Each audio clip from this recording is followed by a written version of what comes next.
The morning sunlight streamed through the kitchen window, casting soft light through the white curtains onto the dining table. Lisa Harrison stirred the pancake batter with practiced hands while listening to the light footsteps coming down the stairs. Though she led a busy life as a nurse, she dedicated this morning time completely to her family. "Good morning, Mom. What's in my lunch today?" 8-year-old Emma bounded down the stairs and wrapped her arms around Lisa's waist.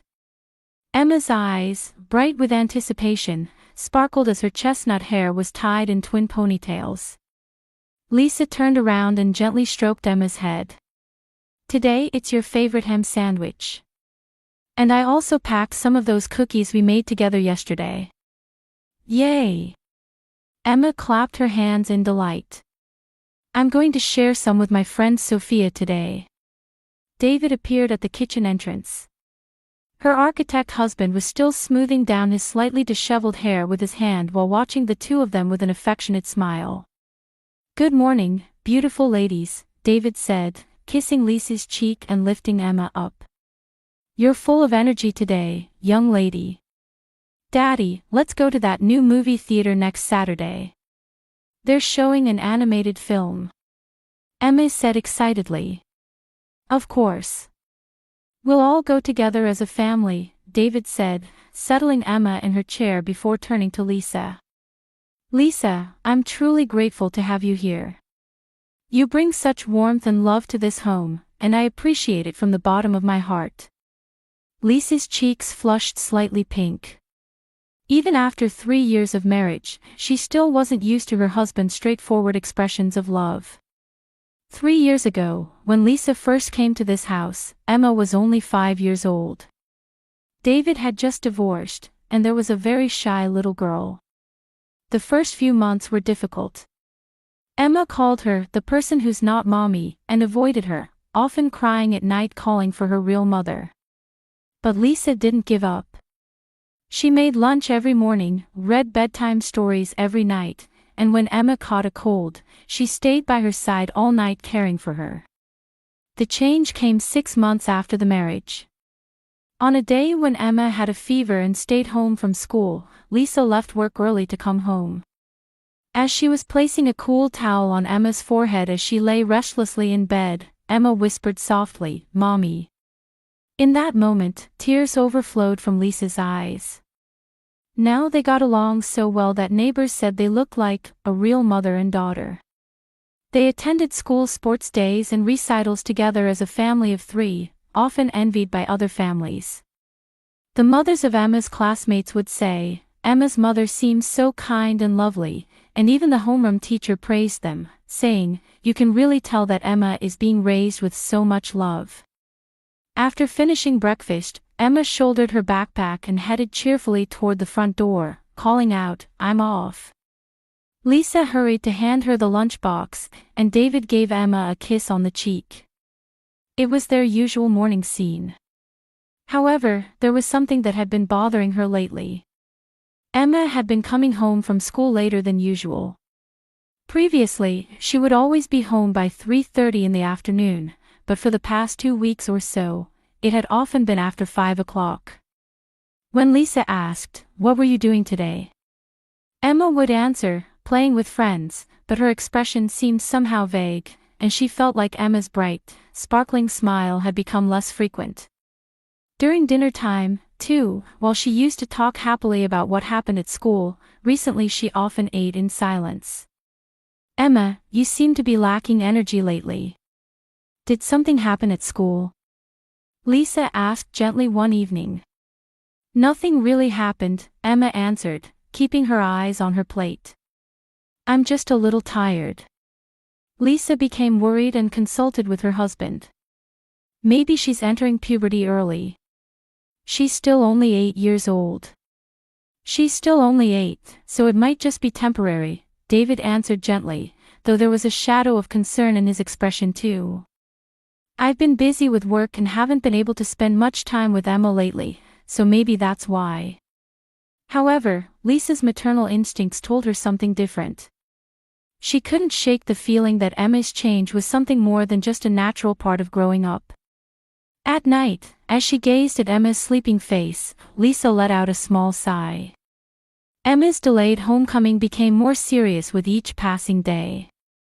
Previously, she could always hear the front door open at 3:30 in the afternoon, but now it wasn't unusual for Emma not to come home until after 5 o'clock. Lisa found herself checking the clock even during her shifts at the hospital, and her colleagues increasingly asked her, "Do you have something on your mind lately?" When she heard the sound of Emma taking off her shoes at the front door and her "I'm home," Lisa would breathe a sigh of relief. However, she no longer heard the bouncy voice saying, "Mom, today like before." "Welcome home, Emma." "You're late today," Lisa said, poking her head out from the kitchen with a smile. "Yes," Emma answered briefly, then left her backpack on the floor and headed for the stairs. "What about homework? Shall we do it together?" "I'll do it later," Emma replied without turning around. Previously, she would always sit next to Lisa to solve math problems together or have her help with kanji practice, but now she shut herself away in her room alone. Dinner time had changed too.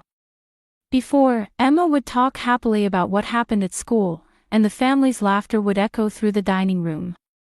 "I was able to do a pull-up in gym class today. The curry rice for lunch was so delicious."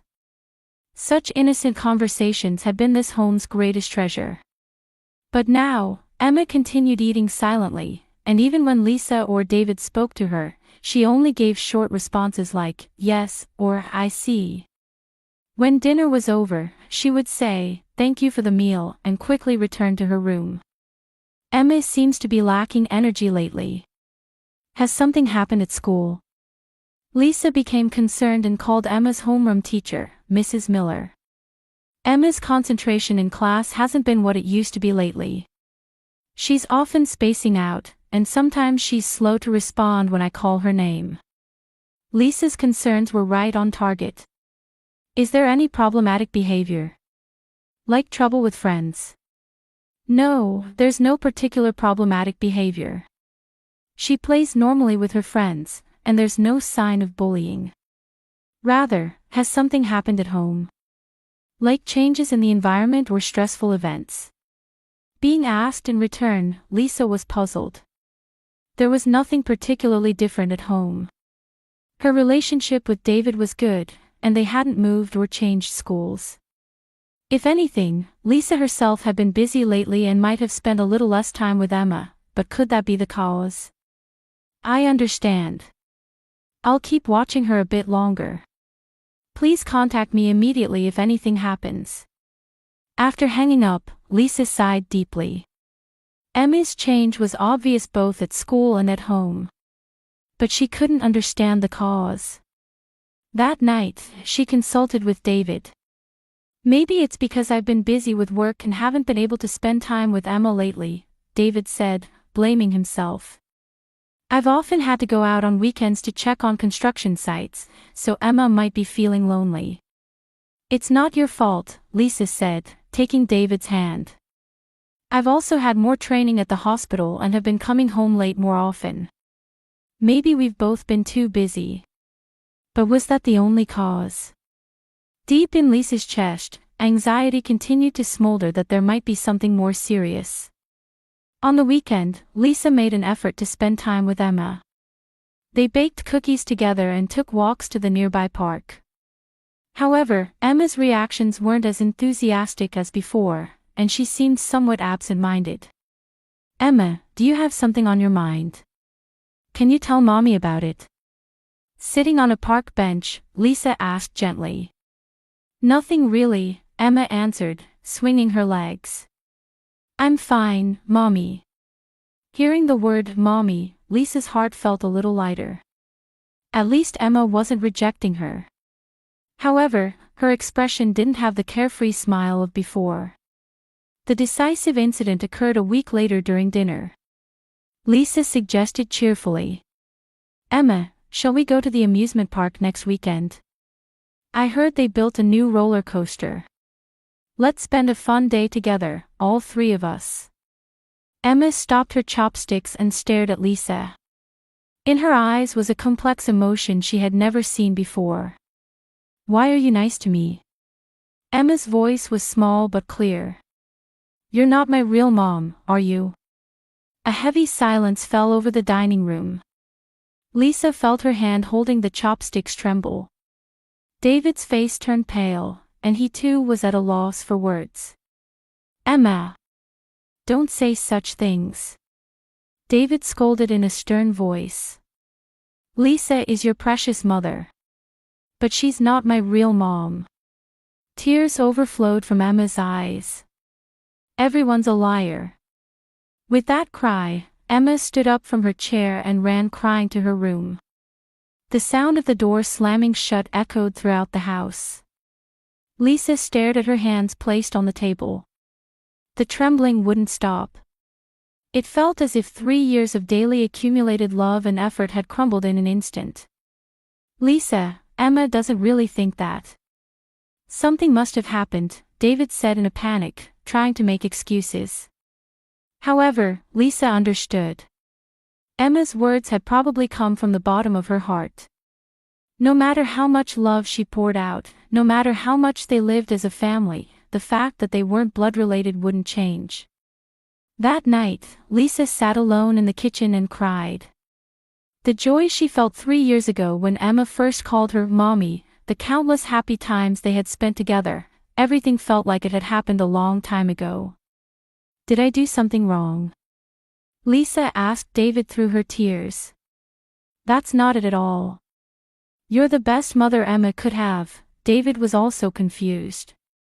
"We've lived like a real family for 3 years, so why suddenly?" However, neither of them could find the answer. Lisa had completely lost her confidence as a stepmother and had no idea how to repair her relationship with Emma.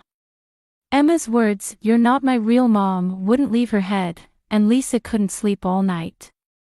The next morning, her face in the mirror was exhausted, with deep circles under her eyes.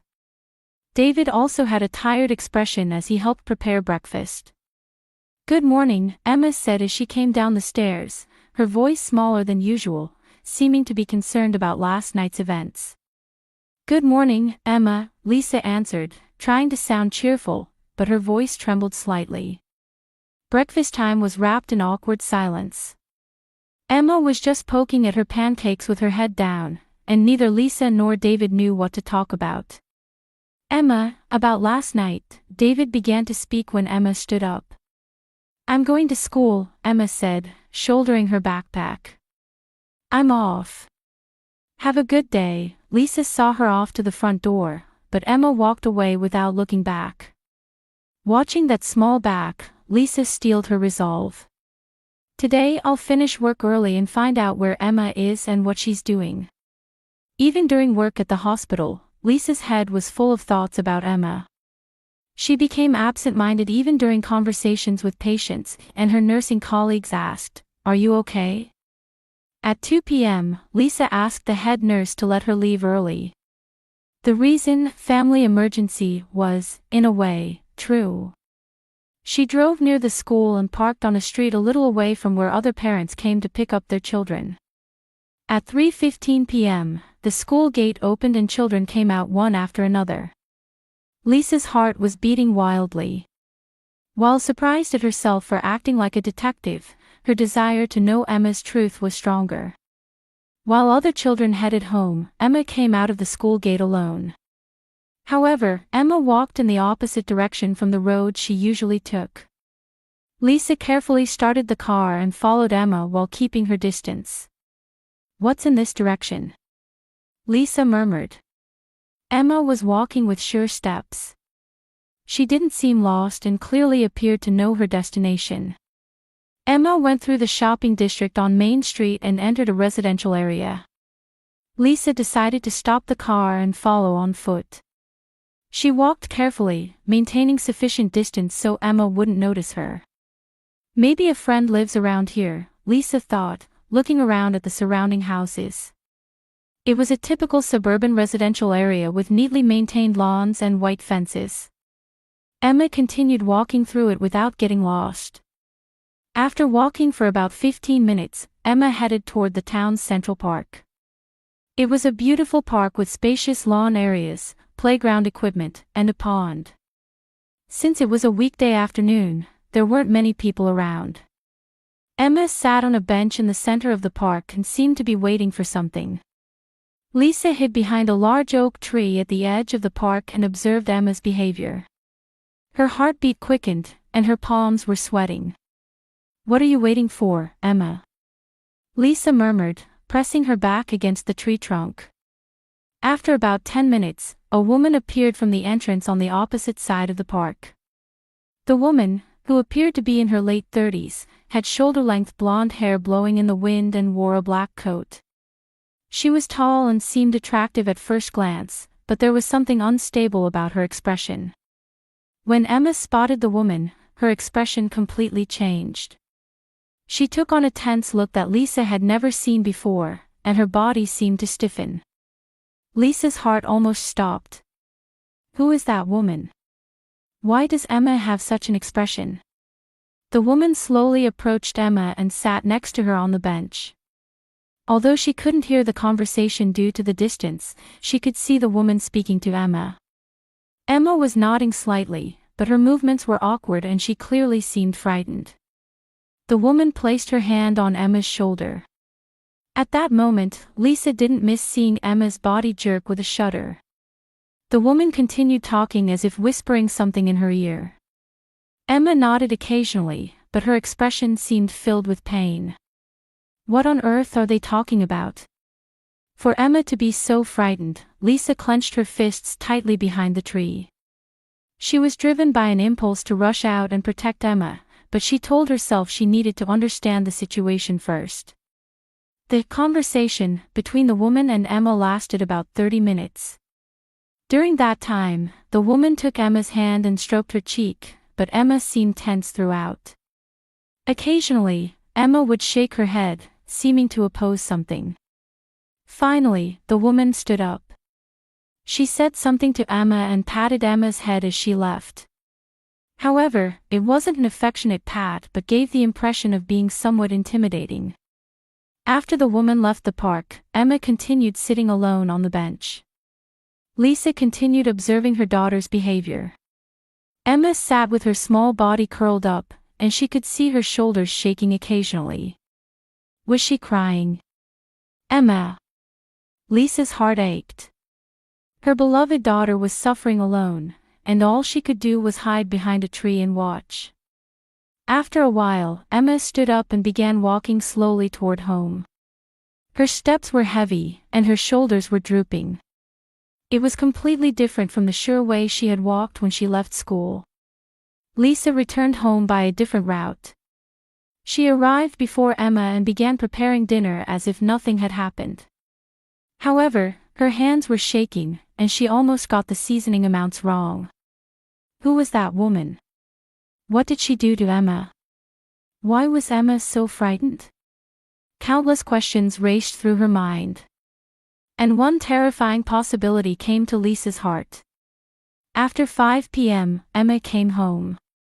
Her "I'm home" was even smaller and weaker than usual.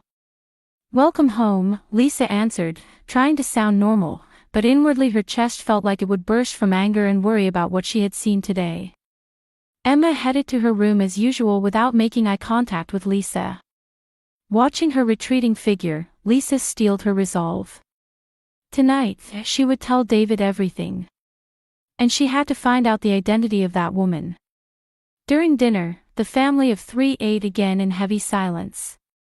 Emma hardly touched her food and was just poking at the side dishes with her chopsticks. Since last night's incident, the family atmosphere had completely changed. Lisa gazed at Emma's face. The frightened expression she had seen in the park wouldn't leave her mind. Her beloved daughter was being threatened by something. That fact alone was certain. And that something was undoubtedly the cause of Emma's recent changes. "Emma, where were you after school today?" Lisa asked carefully. Emma's chopstick stopped. Without raising her face, she answered in a small voice, "I was playing with friends at the park." It was a lie. Emma had been at the park, but she hadn't been playing with friends. She had been talking about something with that blonde woman. However, Lisa didn't pursue it. Now wasn't the time yet. When dinner was over, Emma returned to her room early as usual. When Lisa and David were alone together, Lisa told him everything she had seen today. David's face drained of color, and he sank deep into the back of his chair. His hands were trembling slightly. It couldn't be. Rebecca. Lisa heard that name for the first time. In their 3 years of marriage, David had rarely talked in detail about his ex-wife. She had only heard harmless explanations like, the divorce was amicable, and, we made the best choice for Emma. Who's Rebecca? Anxiety seeped into Lisa's voice. David sighed deeply and held his head in his hands. Emma's biological mother. I divorced her 3 years ago, but... He began speaking carefully, choosing his words. She would sometimes get emotional with Emma and raise her hand to her. Lisa's heart almost stopped. Violence? At first I thought it was discipline. But it gradually escalated. David's voice was shaking. When Emma was 5, a kindergarten teacher contacted us saying Emma has unnatural bruises on her arm. That's when I learned the truth. Lisa gasped. To think that adorable Emma had experienced such terrible things. So you divorced? Yes. I got custody for Emma's safety. But she wasn't satisfied. She screamed, I'm her mother. I have rights, and even caused a scene in court. David continued painfully, her visitation rights were supposed to be restricted, but I never imagined she was making illegal contact. In Lisa's mind, the events of the past few weeks began to connect. Emma's delayed homecoming, the change in her expression, and last night's words, you're not my real mom. Everything connected in a single line. Let's talk to Emma right away, Lisa stood up. We can't let her suffer alone. The two of them went to Emma's room. When they knocked on the door, they heard a small, come in. Emma was sitting on her bed with her knees drawn up. Her favorite teddy bear was placed by her pillow, but she wasn't hugging it as usual. The room light wasn't on, and Emma's small silhouette stood out in the dim light. Emma, we need to talk. Lisa sat on the edge of the bed. David also sat on the opposite side. Can you tell us about the woman you met at the park today? Emma's body shuddered. I don't know. I didn't meet anyone. Emma, you mustn't lie, David said gently. Wasn't that woman Rebecca? When Rebecca's name came up, Emma raised her face. Fear was floating in her eyes. Daddy said I shouldn't tell. Emma's voice was trembling. Who said you shouldn't tell? Lisa asked gently. Emma was silent for a long time, but finally began to tell the truth. That person said she's my real mommy, tears ran down her cheeks. She said Lisa is a fake mommy and is tricking Daddy. She said if I'm not a good girl, Daddy will go away. Lisa's chest tightened. To say such terrible things to an 8-year-old child. But that person is scary, Emma continued crying. Before too, she did painful things to me. She said, if you tell Lisa, something worse will happen. Emma. Lisa gently embraced Emma. You did nothing wrong. I'm sorry you had to go through such frightening experiences. When I said, you're not my real mom, that person told me to say it too, Emma cried against Lisa's chest. I really didn't want to say it. Lisa is a good mommy. But she said if I didn't say it, something scarier would happen. David joined in, and the three of them hugged together. Emma's small body was trembling, but she seemed a little relieved to have told the truth. It's okay now, Emma, Lisa said, stroking her daughter's hair. You're my precious daughter. Even if we're not connected by blood, our hearts are connected. That's what's most important. Really? Emma raised her tear-stained face. I love Lisa so much. I like her more than my real mommy. But that person. You don't need to worry anymore, David said firmly. Daddy will protect you. I absolutely won't let Rebecca come near you. However, the next evening, that promise would be tested in an unexpected way. While Lisa was preparing dinner, the front doorbell rang. David hadn't come home from work yet, and Emma was doing homework. When Lisa opened the door, the blonde woman she had seen at the park yesterday was standing there. You must be Lisa, the woman's voice was cold and full of hostility. I'm Rebecca. Emma's real mother. What do you want? Lisa tried to remain calm, but her heart was beating wildly. I'm here to take Emma back. Rebecca tried to step into the entrance. She's the child I gave birth to. I can't hand her over to you. You have no right. Lisa pressed against the door and stood in her way. Your visitation rights are supposed to be restricted. I'm her mother. Rebecca's voice rose.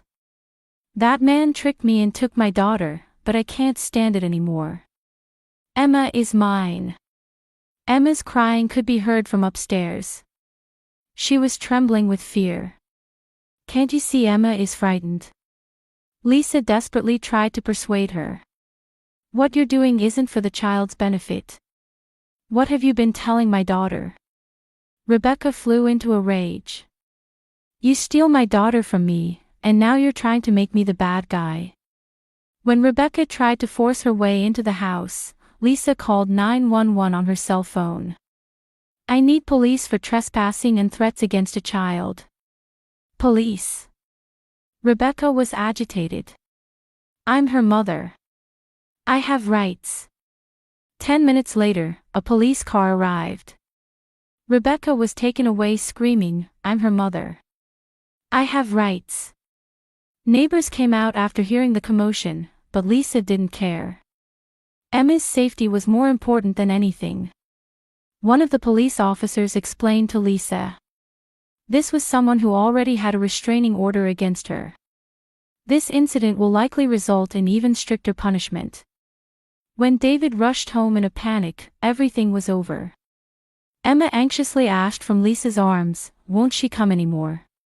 It's okay, you're safe now, Lisa answered, and Emma showed a relieved expression for the first time. That night, the three of them sat on the living room sofa and talked together. Emma told them all about her frightening feelings, and Lisa and David renewed their vow to protect their daughter. All three of them realized that bonds formed by love and trust are much stronger than blood ties. 1 week after Rebecca's arrest, Lisa and David were consulting with a lawyer in his office about future responses. Rebecca Harrison will be prosecuted for violating the restraining order, trespassing, and threatening a child, lawyer Mr. Mitchell said, organizing his papers. The results of the psychiatric evaluation determined that she needs treatment, and she'll be required to receive treatment at a specialized facility even after serving her sentence. What about visitation rights? David asked. They'll be completely revoked. Any contact with Emma will be strictly prohibited. Also, this incident has revealed her behavioral patterns, so the police and child protective services will work together to monitor her going forward. Lisa breathed a sigh of relief. Finally, they could completely protect Emma. 3 months later, on a warm April morning with spring sunshine, laughter once again echoed through the Harrison family kitchen. Mommy, put strawberries in my lunch today. Emma said in a bright voice. Her completely carefree smile had returned. Of course. But you have to eat your vegetables properly too, Lisa said, packing strawberries into the lunchbox with a smile. Yes. I'm going to eat lots and build up my strength because we have dodgeball in gym class today. David appeared in the kitchen while adjusting his necktie. Our ladies are energetic today too. At school, Emma had also regained her former brightness. According to contact from Mrs. Miller, she was participating actively in classes and her relationships with friends were good. Counseling was also progressing well, and she no longer had nightmares. After dinner one evening, Emma said to Lisa, "Mommy, on the next Mother's Day, there's going to be a presentation at school. I'm going to talk about my real mommy." Lisa's chest grew warm. "What kind of things will you talk about?" "I'll talk about how I have a real mommy who's connected to me through the heart even though we're not connected by blood." Emma's eyes sparkled. "Mommy always protected me when I was scared." "A real mommy is someone who loves you, right?" Tears welled up in Lisa's eyes. "Emma. And then I'll talk about how family isn't decided by blood, but by feelings of caring about each other. My teacher said so too." David looked at the two of them and smiled. "Our ladies are the best." The next morning, before Emma left for school, she hugged Lisa and said, "Mommy, thank you for giving birth to me." "Emma, I didn't give birth to you," Lisa laughed gently. "That's not right. Mommy gave birth to my heart. You wrapped my frightened heart with love and gave birth to it anew." Lisa was completely speechless at Emma's words. She was moved by the depth of pure love that her 8-year-old daughter possessed. That weekend, the three of them went out to the nearby park. It was the same park where Emma had previously met with Rebecca, but now it had become a place for happy family memories.